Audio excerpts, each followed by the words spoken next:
Hati kami takjub Tuhan akan Tuhan. Engkau adalah Allah yang hidup, berkuasa, berdaulat atas hidup kami.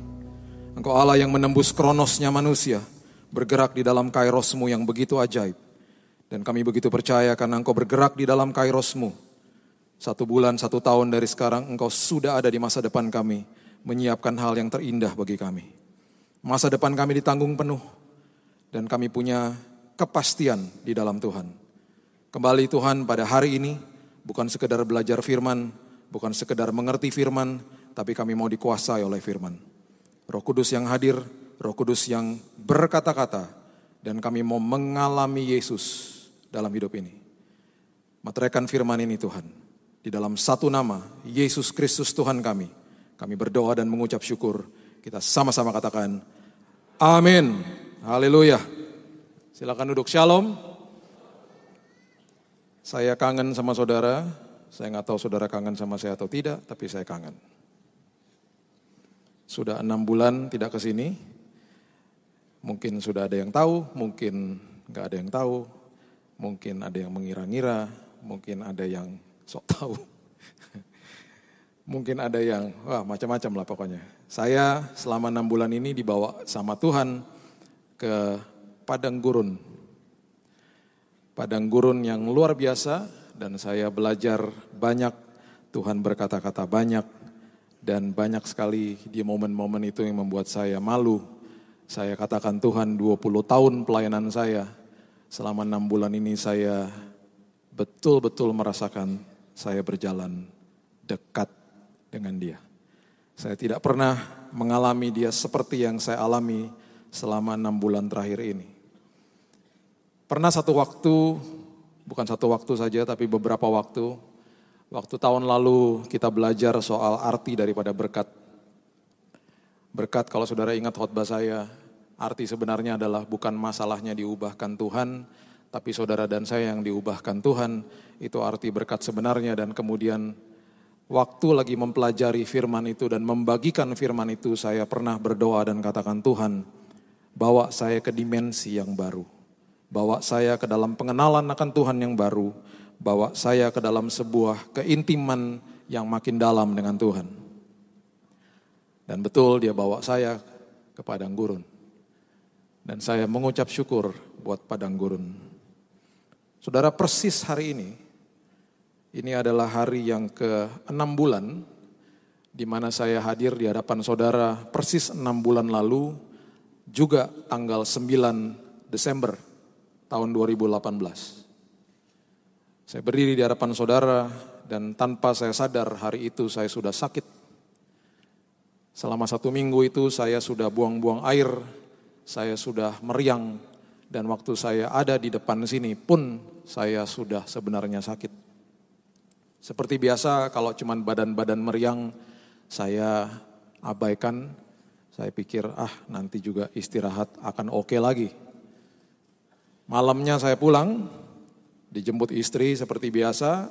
Besok pagi waktu saya bangun di hari Seninnya tanggal 10 Desember, saya betul-betul rasa tidak kuat dan saya telepon kantor saya katakan saya nggak masuk hari itu.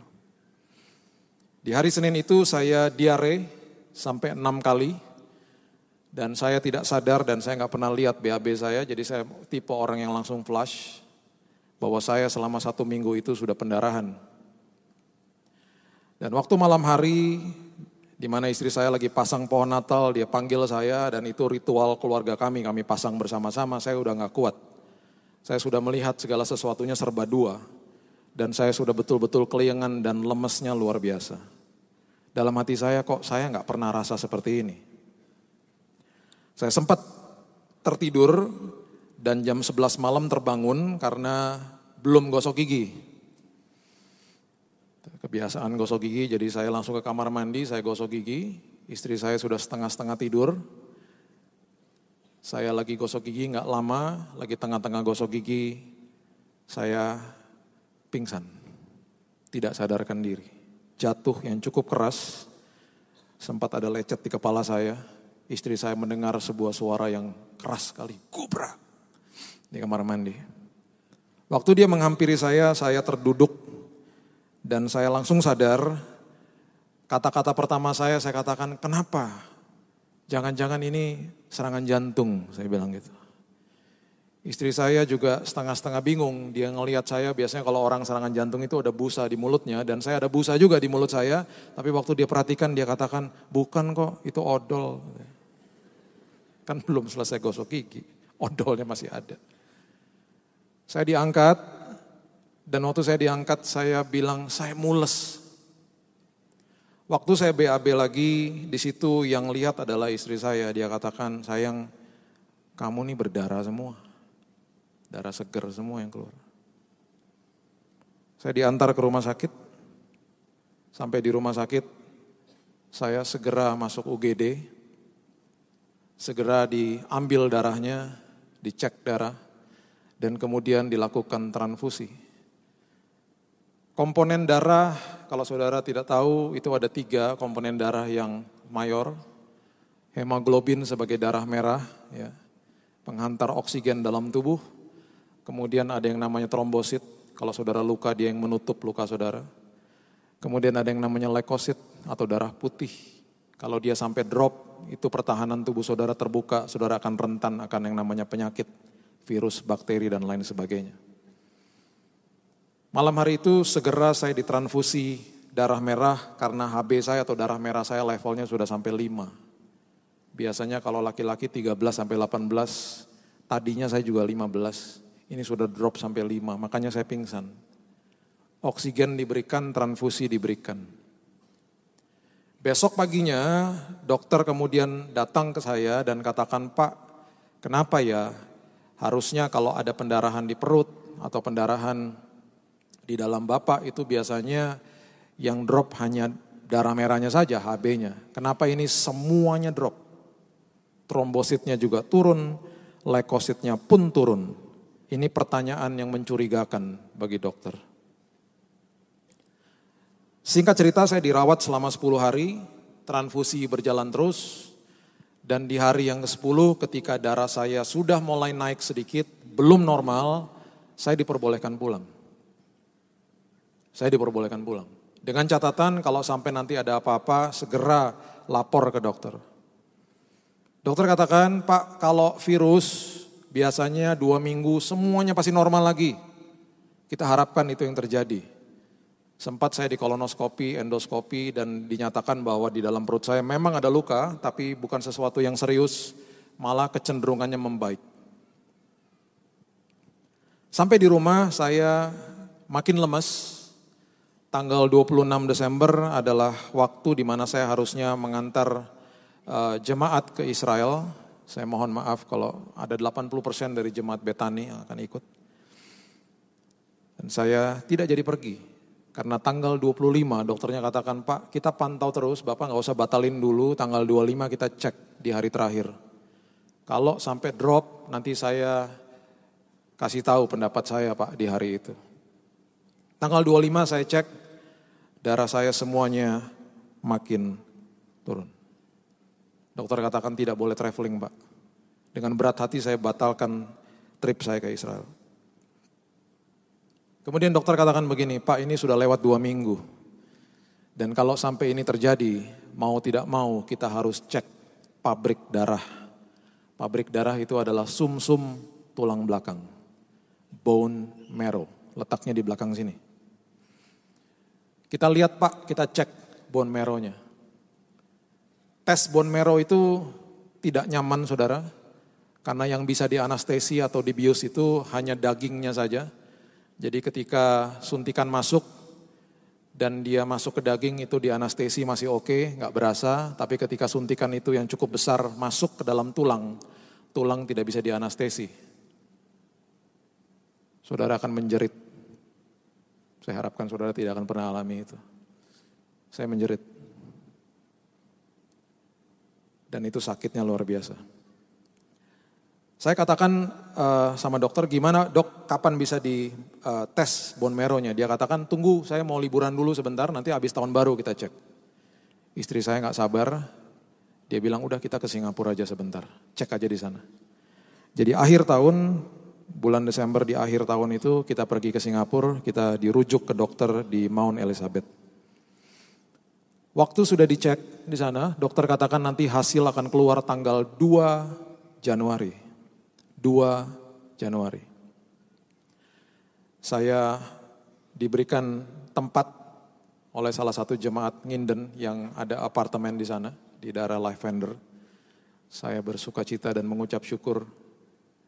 Saya gak pernah minta-minta, dia yang tiba-tiba gak tahu gimana bisa WhatsAppan nanyain saya ke sana dan katakan, loh saya itu ada tempat di sini, Bapak tinggal sini aja. Jadi saya menginap di sana dengan istri saya. Dan selagi saya nunggu hasilnya, Tuhan menyatakan dirinya kepada saya. Mulai dia berbicara dan setiap kali dia bicara itu selalu jam 5 pagi. Saya sampai nanya sama Tuhan, kok jam 5 terus sih Tuhan? Tuhan katakan gini, kan kamu selalu bangun jam 6 biasanya. Supaya kamu ingat apa yang saya katakan lewat mimpi, lewat visi. Kamu ingat dan ketika kamu bangun, saya harapkan kamu tulis sebagai jurnal dalam perjalananmu. Oke Tuhan. Penglihatan pertama saya, sebelum saya dapat hasil, Tuhan sudah kasih tahu sama saya. Tapi saya gak berani kasih tahu istri saya. Jadi satu pagi, jam 5 pagi, ada penglihatan yang jelas sekali, jam 5 pagi, ada suara begini kepada saya. Bahasa Inggris. I stop your leukemia. Saya stop kanker darahmu.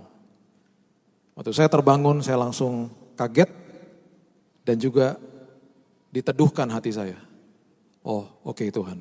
Berarti nanti tanggal 2 hasilnya adalah kanker darah. Tapi mengucap syukur, Tuhan sudah beracara, Tuhan sudah stop. Oke Tuhan. Saya masih gak mau kasih tahu istri saya. Hari berikutnya ada penglihatan lagi, kemudian penglihatan itu begitu jelas. Ada seorang dokter di depan saya, dia membuka hasil daripada sebuah lab test dan dia katakan ini hasilnya, dia tidak berkata-kata apapun, kemudian ada selembar kertas putih di hadapannya dan kertas putih itu betul-betul warnanya putih dan bersih sekali. Itu penglihatan kedua.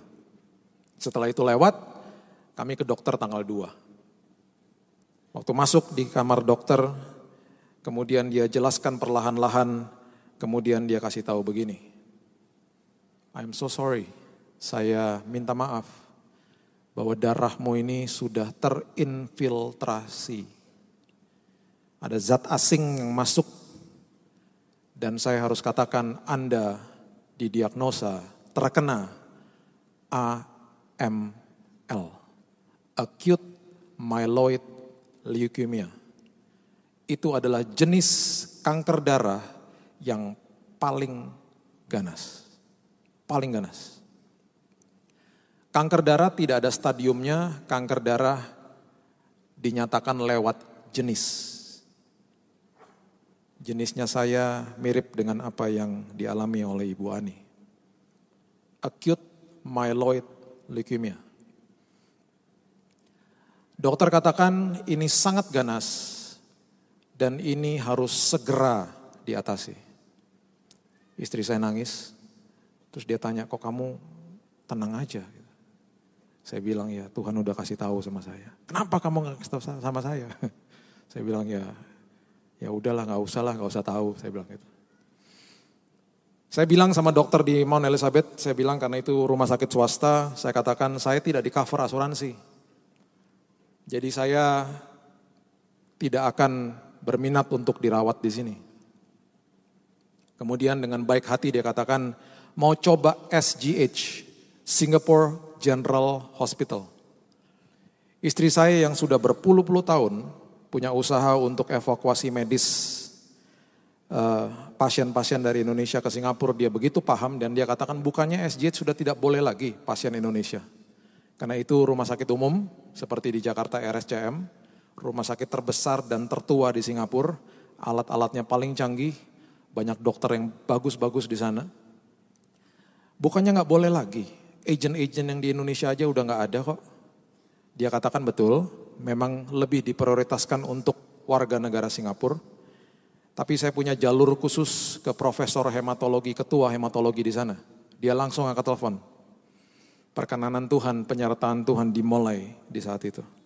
Dia angkat telepon, dia telepon dokter di sana katakan segera datang hari ini juga. Saya juga bingung tanggal 2 Januari dokternya kok sudah praktek. Kami segera ke sana karena dokter di Mount Elizabeth katakan segera ke sana karena ini momen atau sebuah kesempatan yang langka, cepat ke sana. Sampai saya di sana, dokter katakan, Pak ini sudah betul-betul akut. Saya minta kalau Bapak mau dirawat di sini, minggu depan segera mulai proses kemoterapi. Saya katakan, Dok, saya ada 2 pertanyaan. Saya mau tahu dananya berapa, karena saya tidak di cover asuransi. Yang kedua, saya minta izin pulang ke Indonesia sebentar, karena anak saya yang kedua ikut. Dan dia kelas 6 SD, saya harus pulangkan dia ke Jakarta, tata dengan baik, karena saya harus tinggalkan dia. Kalau saya sampai harus kembali ke sini dengan istri saya harus titipkan dia, karena dia lagi dalam proses mau ikut ujian nasional, dia kelas 6 SD. Dokter katakan oke, pulang, jangan lama-lama, dalam hitungan 3 hari atau 4 hari kamu segera harus kembali. Saya dikasih tahu dananya berapa. Waktu kami pulang, di taksi saya bilang begini sama istri saya. Prinsipnya 2, jangan minta-minta sama manusia. Jangan posting-posting apapun di sosial media. Saya gak mau seolah-olah ngasih kode lah, apalah, tidak mau. Saya tidak mau minta sama manusia. Karena saya punya daddy saya yang unlimited. Saya punya papa di surga yang tidak ada batasnya. Jadi saya bilang, Tuhan, saya tidak ada asuransi. Kalau Tuhan bawa saya ke padang gurun ini, kalau Tuhan berkenan saya ada di Singapura untuk dirawat, Tuhan yang sediakan semuanya. Permintaan saya yang kedua, Tuhan, saya tidak mau hutang kepada rumah sakit. Saya tidak mau hutang. Saya tidak mau minta sama manusia dan saya tidak mau hutang. Saya sebutkan angkanya, Tuhan, engkau dengar tadi dokternya bilang apa. Kami pulang, sampai kami di Jakarta, di hari yang kedua atau yang ketiga, dana yang dokternya sebutkan itu ada di bank saya. Saya tahu siapa yang transfer, tapi saya gak pernah kasih tahu mereka. Tuhan yang beracara, Tuhan yang kasih tahu, pergi ke Singapura. Oke Tuhan. Kami packing, saya atur anak saya, kemudian kami pergi ke SGH Singapura. Saya minta kamar yang berempat, yang murah-murah aja. Masuk di kamar itu, di hari-hari pertama tiba-tiba karena penyakit saya sudah makin akut, bau-bau makanan makanan rumah sakit sudah saya gak bisa tahan. Ketika pasien yang lain sedang di serving makanan, saya juga sudah mulai gak tahan. Sampai-sampai saya minta sama dokter, dok boleh gak kalau ada kamar yang single bed? Saya dengar di sini ada yang single bed, cuman kamar sendiri tapi bukan VIP. Ada, harganya sedikit lebih mahal, sedikit. Oke, saya usahakan. Dia cari, 1-2 hari dia kembali, dia bilang begini, udah habis kamarnya. Tapi kami ada kamar di ujung, kamar itu adalah super suite VIP. Ada ruang tamunya, ada kulkasnya, bagus kamarnya besar. Saya gak tahu gimana, dokternya bilang, kami izinkan kamu masuk dan pindah kamar itu. Dan kamu gak usah bayar rate-nya kamar itu. Kamu bayar kamar yang cuma satu bed itu. Perkenanan Tuhan dimulai. Saya ada 80 orang yang menjenguk saya selama saya 2,5 bulan di Singapura. Beberapa dari jemaat Nginden, saya mengucap syukur berterima kasih. Bapak Ibu menyempatkan diri ketika mendengar saya sakit untuk hadir di sana. Ada beberapa dari Bapak Ibu yang waktu itu datang lagi sakit flu, tidak diizinkan naik, saya mohon maaf. Istri saya harus turun menemui mereka di bawah. Tapi saya betul-betul terharu. Ada yang dengar dari temannya konfirmasi dan kemudian datang. 80 orang semuanya saya fotoin. Saya gak akan pernah lupa. Jadi waktu mereka datang, Mereka ada tempat yang layak, yang baik. Mereka bisa mengunjungi, kami bisa berdoa dan ada tempat duduk yang enak, kamarnya besar. Kamarnya enak. Sebelum proses kemo dimulai, dokter harus membacakan protokolnya kepada saya. Dan ini yang saya bilang yang namanya kenyataan hidup. Kenyataan hidup. Dia bilang kepada saya, dia bilang begini, Pak, kalau Bapak tidak kemo, karena AML adalah jenis kanker darah yang paling ganas, dan setelah kami tes hasilnya, umur Bapak, saya divonis, ya, umur saya dari bulan Januari kemarin hanya 3 sampai 6 bulan. Bukan 3 sampai 6 tahun, 3 sampai 6 bulan. Jadi kalau saya masih berdiri di sini, ini karena anugerah Tuhan. Semua karena anugerah Tuhan. Kemudian dia kasih tahu lagi, kalau Bapak di kemo, kami mau tidak mau harus memberikan kemo dengan dosis yang sangat berat. Mau tidak mau, karena ini sudah akut sekali. Secara medis namanya istilahnya induksi. Apa yang dilakukan? Mereka akan masukkan cairan kemo ke dalam tubuh saya. Dan cairan itu akan dimasukkan 7 hari kali 24 jam non-stop. Cairan kemo itu tidak bisa dimasukkan lewat yang namanya infus biasa di tangan. Infusnya harus dari sini, pembuluh darah besar. Jadi saya masuk ke ruang semi operasi dipasang line namanya. Masih ada, minggu depan baru dicopot. Ini bisa bertahan 1 tahun. Salurannya lebih besar. Supaya cairan kemonya bisa masuk. Dan lebih maksimal katanya. Saudara tahu cairan kemo itu 1 bag isinya 500 mili. Dan dia akan netes terus masuk ke dalam tubuh saya. 7 hari kali 24 jam. Dan cairan kemo itu ketika dibersihkan, ketika suster lagi membersihkan, susternya kasih tahu saya kalau sampai ada 1 tetes pun terjatuh di atas tangannya dia. Misalnya terjatuh di atas tangannya dia. Tangan suster itu akan terbakar, saudara, kulitnya.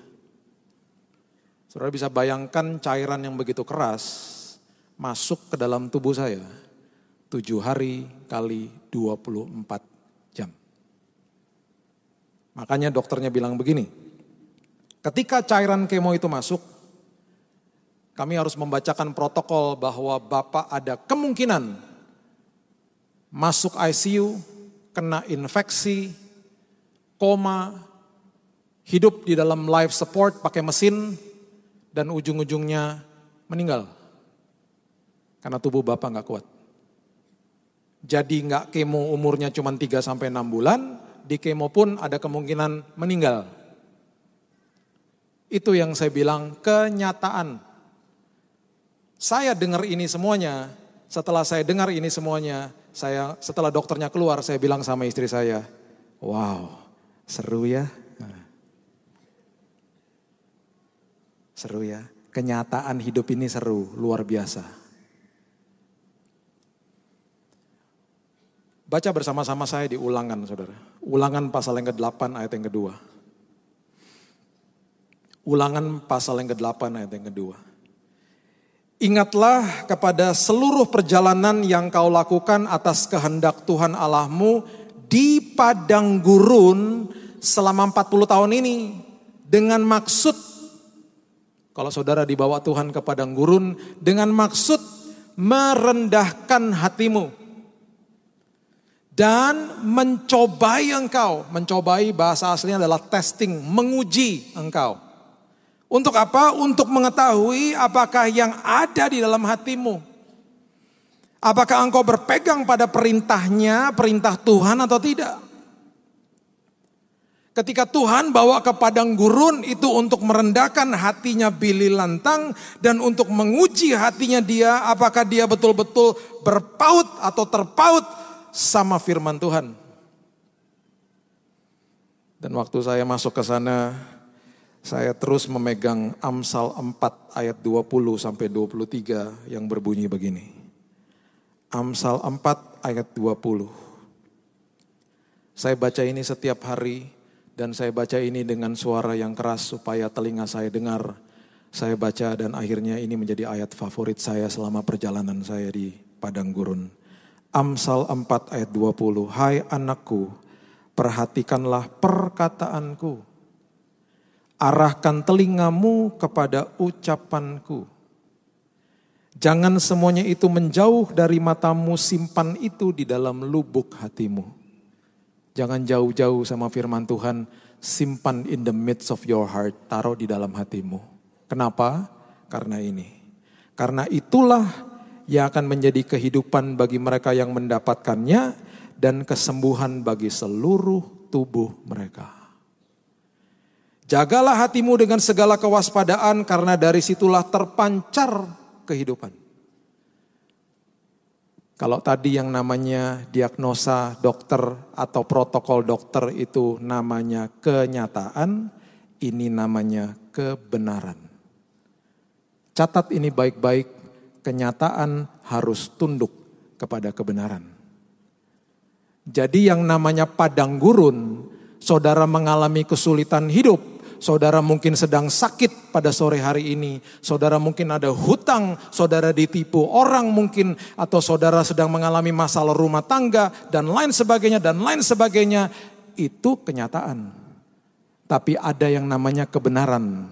Ketika saudara mengenal kebenaran, mendengar ucapan Tuhan, menaruh ucapannya di dalam hati saudara, kenyataan harus tunduk kepada kebenaran. Jadi setiap kali dokter masuk dan dia memberitakan diagnosa demi diagnosa, setelah dia keluar saya katakan, terima kasih Tuhan, itu realita, itu kenyataan. Di dalam nama Tuhan Yesus, kenyataan itu akan tunduk kepada firman Tuhan. Di dalam nama Tuhan Yesus, kenyataan itu harus tunduk kepada kebenaran. Dan saya katakan di dalam nama Tuhan Yesus, bilurmu sudah menyembuhkanku. Saya berdoa kepada Tuhan, Tuhan jangan sampai saya infeksi ya Tuhan. Ada doa yang dijawab, ada yang doa Tuhan gak jawab langsung. Tapi dia katakan gak apa-apa, saya biarkan kamu lewati itu, tapi aku pastikan aku akan ada di situ menyertaimu. Jadi yang namanya lembah kekelaman itu saya lewati. Kanan kiri saya gelap, kan lembah kekelaman, gelap semua. Tapi apakah saya jalan di dalam kegelapan? Tidak pernah. Karena saya jalan di dalam terangnya Tuhan, di dalam lembah kekelaman. Kanan kiri saya gelap. Di lantai saya banyak pasien yang berteriak karena sakitnya luar biasa ketika di kemo. Ada yang berteriak, I wanna jump, saya mau loncat saja dari kamar ini. Susternya ditendang dan lain sebagainya. Ada yang meninggal dan lain sebagainya. Gelap di mana-mana. Tapi ketika saya mengucap syukur hari lepas hari. Capek pernah gak? Oh pernah. Sedih pernah? Sedih pernah. Nangis pernah? Pernah. Tapi gak pernah bersungut-sungut. Gak pernah komplain. Tiap hari bangun bilang terima kasih Tuhan. Walaupun bercucuran air mata sama istri saya. Selalu bilang thank you Lord. Karena di dalam lembah kekelaman aku berjalan di dalam pelitanya Tuhan. Kenapa saya katakan pelita? Karena dia gak pernah kasih lampu sampai di ujung terowongan. Saya gak pernah lihat ujungnya. Saya cuma dikasih pelita yang cukup bagi hari lepas hari. Kenapa seperti itu? Supaya imanku diteguhkan. Supaya setiap hari aku belajar, terima kasih ya Tuhan, pelitamu cukup bagi hari ini. Terima kasih ya Tuhan, perkenananmu cukup bagi esok hari. Saya kena infeksi saudara.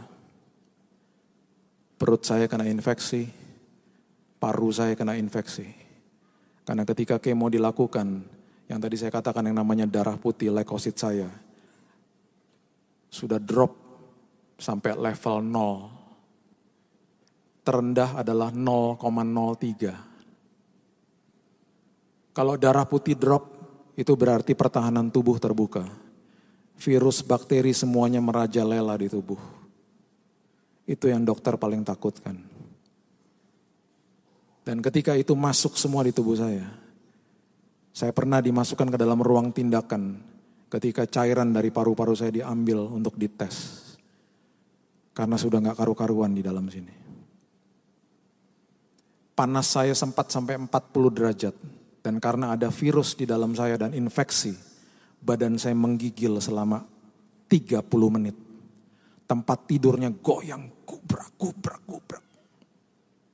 Istri saya di sebelah saya, kasih saya perjamuan, dia bacakan Mazmur 91. Dan di tengah menggigil yang sudah gak kuat lagi tubuh saya, seperti ini sudah terpanggang otaknya. Saya kolaps, pingsan. Memory lapse, istri saya panggil saya, mata saya udah putih. Dokter sudah standby. Kalau keterusan langsung masuk ICU. Gak tahu gimana, saya bangun dalam hitungan menit. Dan tiba-tiba keringetan semuanya. Pulih hari itu. Saya tidak pernah masuk ICU. Sama sekali gak pernah. Jadi saya belajar lagi. Oh ya gak apa-apa Tuhan. Tuhan biarkan itu terjadi tapi Tuhan menyertai. Jadi kemudian saya selalu bilang terima kasih Tuhan buat kenyataan itu. Karena kenyataan harus tunduk kepada kebenaran. Dan ketika saya pelajari di dalam firman Tuhan, tokoh-tokoh Alkitab yang dibawa ke dalam padang gurun adalah tokoh-tokoh yang luar biasa. Makanya kenapa saya mau beritahu kepada saudara, kalau saudara dibawa ke padang gurun sama Tuhan, mengucap syukur saudara ada di dalam daftar elit. Daftar yang sangat elit. Musa dibawa ke padang gurun, Yusuf dibawa ke padang gurun, Yohanes Pembaptis dibawa ke padang gurun, Yesus pun dibawa ke padang gurun. Dan semua orang tokoh Alkitab yang dibawa ke padang gurun ketika mereka keluar dari padang gurun, mereka menjadi manusia-manusia dahsyat bagi Tuhan. Dahsyatnya luar biasa. Jadi kalau dibawa ke padang gurun menghadapi masalah, bilang terima kasih Tuhan. Saya masuk dalam daftar elit tokoh Alkitab. Yohanes Pembaptis, coba saudara buka Lukas pasal yang ketiga. Lukas pasal yang ketiga. Ayatnya yang kedua mengatakan begini. Ini sebuah ayat sindiran sebenarnya. Pada waktu Hanas dan Kayafas menjadi imam besar loh saudara. Datanglah firman Allah, bukan kepada imam besar, bukan dinyatakan di dalam bait Allah. Datanglah firman Allah kepada Yohanes anak Sakaria di mana? Bukan di dalam bait Allah, di padang gurun. Makanya kenapa ketika manusia dibawa ke padang gurun dengan kesulitan hidup yang betul-betul overwhelming, memukau manusia. Aduh Tuhan, sulit sekali hidup ini. Sakit Tuhan, ditipu Tuhan saya. Disakiti hatiku Tuhan. Ketika Tuhan bawa saudara ke padang gurun, itu tempat favoritnya dia untuk bicara sama saudara. Karena kita gak ada pengharapan lain kecuali dia. Makanya untuk mengambil atensi kita, seringkali atau kadangkali kita dibelokkan sama Tuhan masuk ke padang gurun. Di situ dia akan banyak bicara kepada saudara dan saya. Dan ketika itu terjadi, ikuti teladan Yesus ketika dia ada di padang gurun. Matius pasal yang keempat, coba saudara buka. Ayat yang pertama mengatakan begini. Matius pasal yang keempat, ayat yang pertama. Maka Yesus dibawa oleh Roh ke padang gurun untuk dicobai iblis. Wow, Yesus aja dibawa ke padang gurun. Dan ketika dia dicobai 3 kali, sebuah pernyataan yang dia ucapkan itu yang memukau saya. Dan saya harus bagikan ini kepada saudara, ayat yang keempat. Yesus menjawabnya seperti ini. Tetapi Yesus menjawab, ada tertulis. Itu kalimat yang pertama. It is written. Kemudian dia kutip firman Tuhan. Ayatnya yang ke-7. Setelah cobaan yang kedua. Yesus berkata kepadanya, ada pula apa? Tertulis. It is written. Apa yang tertulis? Kebenaran firman Tuhan. Ayat 10. Maka berkatalah Yesus kepadanya, enyahlah iblis, sebab ada tertulis. Jangan hanya sekedar mengerti firman, harus dikuasai firman dan harus hafal firman. Kalau menghadapi kesulitan hidup, katakan sudah tertulis. It is written. Apapun yang aku minta di dalam nama Tuhan Yesus, He will do it for me. Dia akan lakukan bagi saya. Whatever, anything. Saudara bisa kutip ayat itu. Saudara bisa kutip lagi, Yohanes 14 mengatakan, hatiku tidak gelisah karena aku percaya kepada Bapa dan Yesus. Let your heart not be troubled. Ketika saudara menghadapi sakit penyakit, bilurnya sudah menyembuhkanku. Kenapa? Karena it is written, sudah tertulis. Dan kenyataan engkau harus tunduk kepada kebenaran. Itu yang Yesus lakukan. Itu teladan yang harus betul-betul dijalankan sama anak-anak Tuhan. Sudah tertulis. Karena firman itu hidup. Setelah saya menggigil dan pingsan, di dalam perawatan yang berikutnya saya mengalami hal yang sama. Dan waktu saya belajar firman ini, mulai ketika berikutnya ada hari-hari yang berikutnya saya sudah mulai menggigil lagi. Istri saya bilang begini, aduh panggil suster, panggil dokter. Saya bilang tunggu dulu. Kali ini kita gak usah panggil suster, gak usah panggil dokter. Kita di kamar berduaan, badan sudah mulai menggigil. Leukosit saya darah putih sudah 0,03, sudah hampir gak ada. Saya bilang, kita sudah belajar firman, sudah tertulis. Jadi waktu istri saya mulai berdoa, saya bilang, biarkan kita berdoa dengan kata-kata seperti Yesus ucapkan. Saya mulai ucapkan firman ini. Badan sudah mulai menggigil. Kalau diterusin pingsan lagi seperti kemarin-kemarinnya. Dan saya katakan, Tuhan sudah tertulis bahwa aku disembuhkan oleh-Mu. Sudah tertulis, aku perkatakan kesembuhan dan panas ini turun Tuhan. Aku tidak menggigil lagi. Sempat menggigil 10 menit setelah saya perkatakan sudah tertulis.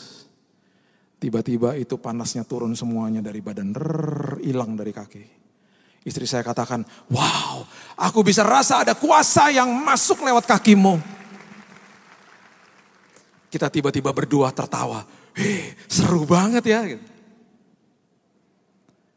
Perjalanan di padang gurun luar biasa. Di bulan Februari setelah treatment kemo yang pertama, setelah saya mengidap infeksi, tagihan rumah sakit membengkak 2 kali lipat. Setiap 5 hari ada petugas dari business office, dari tempat tagihan rumah sakit yang masuk ke kamar. Lihat dokter, lihat suster masih oke, kami masih bisa tersenyum. Lihat tukang tagih kita suka, iya dia lagi datang. Bawa amplop dan selalu tersenyum, halo. Hati kita suka gini, tagihan. 5 hari lagi, tagihan. Pernah udah 5 hari, orang tagihan gak datang. Terus kita bilang, lupa kali ya. Tiba-tiba gak datang terus. Sampai 10 hari. Dalam hati saya bilang sama istri saya, waduh 10 hari. Pasti kalau datang besarnya luar biasa nanti. Betul. Pas 10 hari datang, dibuka amplopnya, Tuhan besar banget.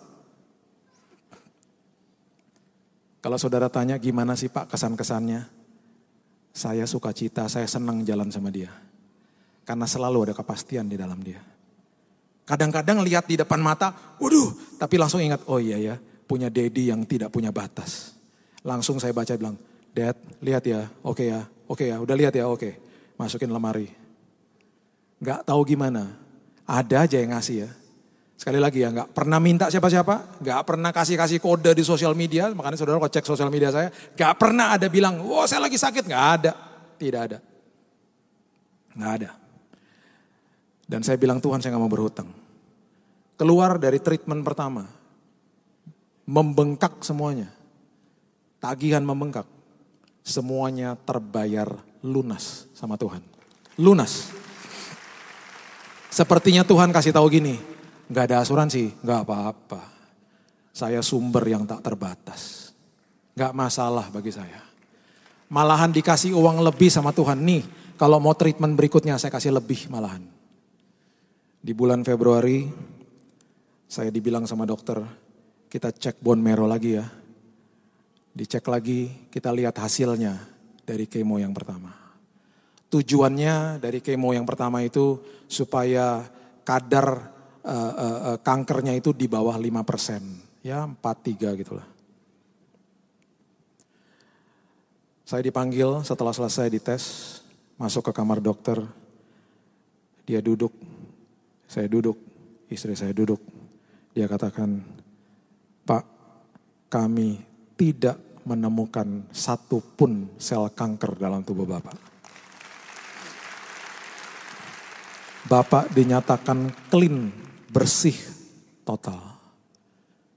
Saya nanya lagi sama dia, loh katanya waktu itu katanya di bawah 5. 1, 2, 3, 4, 5%. Dia sampai lihat saya gini, no, you are clean, nothing. We found nothing. Kenyataan harus tunduk sama kebenaran. Di situ kami mengucap syukur, saya bilang Tuhan terima kasih semua yang Tuhan kasih lihat sama saya. Ketika dokter membuka kertas putih semuanya terjadi satu-satu. Dokter bilang teruskan ya, nanti treatment yang kedua, ketiga, keempat kita buatnya lebih rendah dosisnya. Kemo itu kayak minum obat antibiotik, udah sembuh habisin tapi obatnya. Jadi saya masuk dalam treatment sampai 4 kali, makanya saya sedikit lama. 2 di Singapura, 2-nya di Jakarta. Semuanya selesai. Dokter di Jakarta malahan bilang, Pak udah ketiga cukup. Tapi saya bilang dokter Singapura bilang 4 kali, ya udah 4 kali. Setelah selesai semuanya, 2 minggu lalu saya ketemu sama dokter lagi di Singapura. Dia katakan, kamu gak usah balik lagi, kamu baliknya lagi 6 bulan lagi. Kemudian saya tanya gini, dok, saya boleh khotbah lagi gak? Boleh. Pertanyaan kedua, dok, boleh traveling gak? Boleh. Lihat jadwal, oh Bethany, oke. I'm coming to Bethany. Jadi minggu lalu saya sudah mulai khotbah perdana di Jakarta. Minggu ini saya lihat tanggalnya, Tuhan ini lucu ya. Bisa persis 6 bulan. 6 bulan lalu di Bethany Nginden, persis hari ini 6 bulan. Tanggal 9 Juni sama 9 Desember. Dan saya datang dan berdiri di depan sini. Ini semuanya karena kemuliaan Tuhan. Semuanya karena Tuhan. Saya tutup dengan ayat ini saudara. Dan saudara nanti pulang, saudara camkan ayat ini dan saudara bawa pulang. Yesaya 48 ayat yang ke-10 dan 11 mengatakan begini. Yesaya 48 ayat 10. Sesungguhnya aku telah memurnikan engkau. Namun bukan seperti perak, tetapi aku telah menguji engkau dalam dapur kesengsaraan. Perhatikan ayat 11. Aku akan melakukannya oleh karena aku. Jadi kalau dalam tanda kutip kita masuk ke dalam kesengsaraan hidup, dalam padang gurun ya, diajak sama Tuhan ke padang gurun, itu semuanya karena Dia. Kenapa? Diulang lagi, ya oleh karena aku sendiri, ayat 11. Aku akan melakukannya oleh karena aku, ya oleh karena aku sendiri. Kemudian dijawab begini, sebab masakan namaku akan dinajiskan. Dengan kata lain begini, ketika saudara diajak masuk ke dalam padang gurun, firman Tuhan katakan, engkau aku percaya karena ketika engkau melewati padang gurun ini, engkau tidak akan menajiskan namaku. Yang ada adalah engkau senantiasa mengucap syukur dan itu membuat hati aku bangga atas hidupmu. Kalau aku kasih padang gurun ini kepada yang lain, dia akan mencak-mencak, dia akan komplain, dia akan mungkin menghujat namaku. Tapi engkau beda. Dan aku tidak mau namaku dinajiskan sama yang lain. Jadi kalau sampai engkau masuk ke padang gurun, menghadapi kesengsaraan hidup, berarti ada sebuah tanggung jawab dan aku percaya di ujung daripada ini semuanya, kemuliaanku akan dinyatakan. Dan engkau tidak akan bersungut-sungut karena engkau akan mengucap syukur dalam hidupmu. Itu artinya, saudara berarti dipilih, masuk dalam daftar elit, tidak akan menajiskan nama Tuhan. Dan pada akhirnya di ayat yang ke-11 dikatakan begini, aku tidak akan memberikan kemuliaanku kepada yang lain. Tidak akan memberikan kemuliaanku kepada yang lain. Ketika saudara bertemu saya sekarang, ketika orang-orang bertemu saya, orang-orang mengatakan begini, wah luar biasa Pak, luar biasa Pak, sampai sembuh dan lain sebagainya, luar biasa Pak. Betul, semuanya karena kemuliaan bagi dia. Semuanya karena dia. Karena saya tidak mau menajiskan namanya, kemuliaan bagi dia. Sama seperti saudara punya anak kecil, saudara akan mandikan dia, saudara akan sisir rambutnya, saudara kasih minyak telon. Berapa banyak di antara saudara yang paling suka dengan anak kecil yang bawa minyak telon? Enaknya luar biasa. Apalagi kalau dicampur sama AC, aduh enaknya minta ampun. Rambutnya disisir rapi, dan kemudian ketika jalan-jalan di mall dan ketemu sama orang, orang akan katakan, wow cantik sekali anaknya, ganteng sekali anaknya. Yang bangga siapa? Orang tuanya. Orang yang muji juga tahu itu anak gak bisa dandan sendiri. Yang dandanin orang tuanya. Jadi ketika orang bilang, wah luar biasa bapak sembuh luar biasa Pak. Yang bangga siapa? Tuhan yang bangga. Saya gak bisa kok, dia kok. Jadi dia sukanya apa? Dia suka mempertontonkan saudara kepada dunia.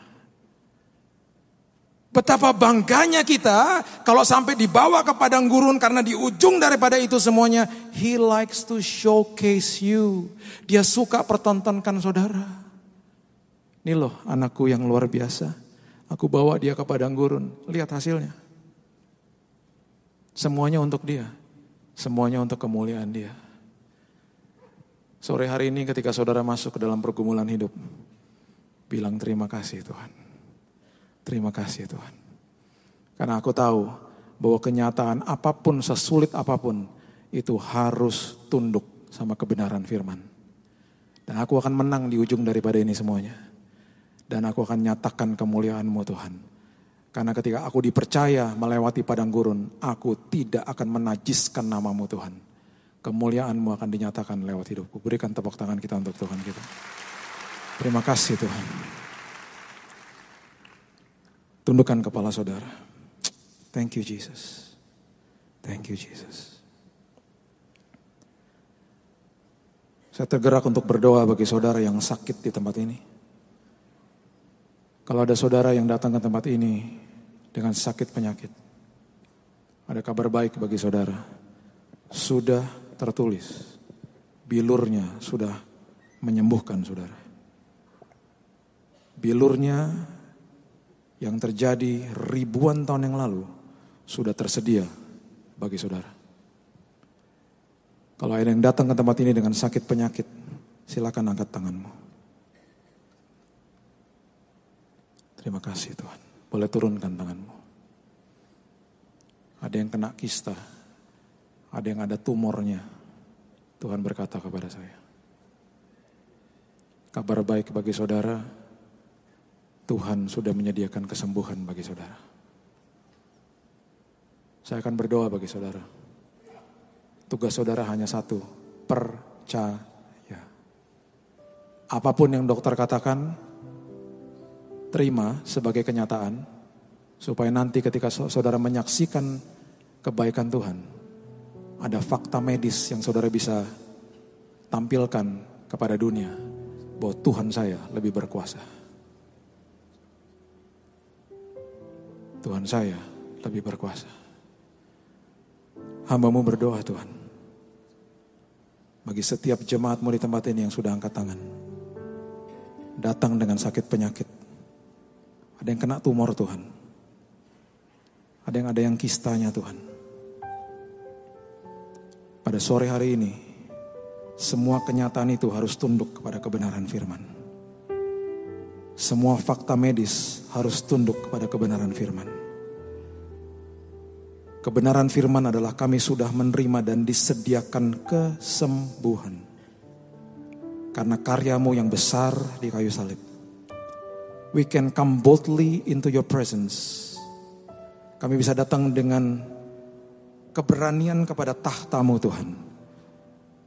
Karena kami disebut anak-anak Tuhan yang sudah dibenarkan. We are the righteous people in God through Christ.